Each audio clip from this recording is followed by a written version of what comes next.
Exodus 4. Moses answered, "What if they do not believe me or listen to me and say, 'The Lord did not appear to you'?" Then the Lord said to him, "What is that in your hand?" "A staff," he replied. The Lord said, "Throw it on the ground." Moses threw it on the ground, and it became a snake, and he ran from it. Then the Lord said to him, "Reach out your hand and take it by the tail." So Moses reached out and took hold of the snake, and it turned back into a staff in his hand. "This," said the Lord, "is so that they may believe that the Lord, the God of their fathers, the God of Abraham, the God of Isaac, and the God of Jacob, has appeared to you." Then the Lord said, "Put your hand inside your cloak." So Moses put his hand into his cloak, and when he took it out, the skin was leprous. It had become as white as snow. "Now put it back into your cloak," he said. So Moses put his hand back into his cloak, and when he took it out, it was restored, like the rest of his flesh. Then the Lord said, "If they do not believe you or pay attention to the first sign, they may believe the second. But if they do not believe these two signs or listen to you, take some water from the Nile and pour it on the dry ground. The water you take from the river will become blood on the ground." Moses said to the Lord, "Pardon your servant, Lord. I have never been eloquent, neither in the past nor since you have spoken to your servant. I am slow of speech and tongue." The Lord said to him, "Who gave human beings their mouths? Who makes them deaf or mute? Who gives them sight or makes them blind? Is it not I, the Lord?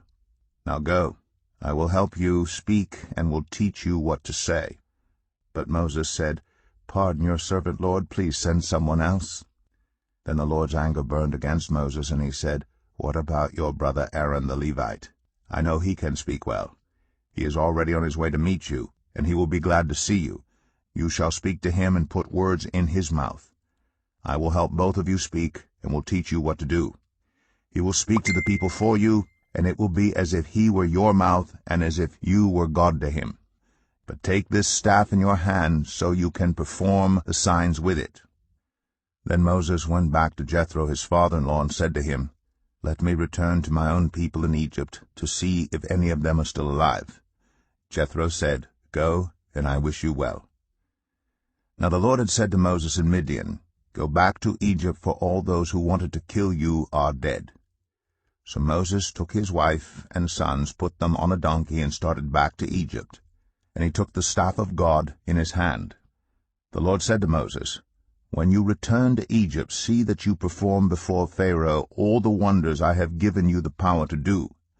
But I will harden his heart, so that he will not let the people go. Then say to Pharaoh, 'This is what the Lord says. Israel is my firstborn son, and I told you, let my son go, so he may worship me. But you refused to let him go, so I will kill your firstborn son.'"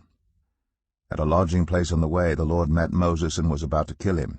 But Zipporah took a flint knife, cut off her son's foreskin, and touched Moses' feet with it. "Surely you are a bridegroom of blood to me," she said. So the Lord let him alone.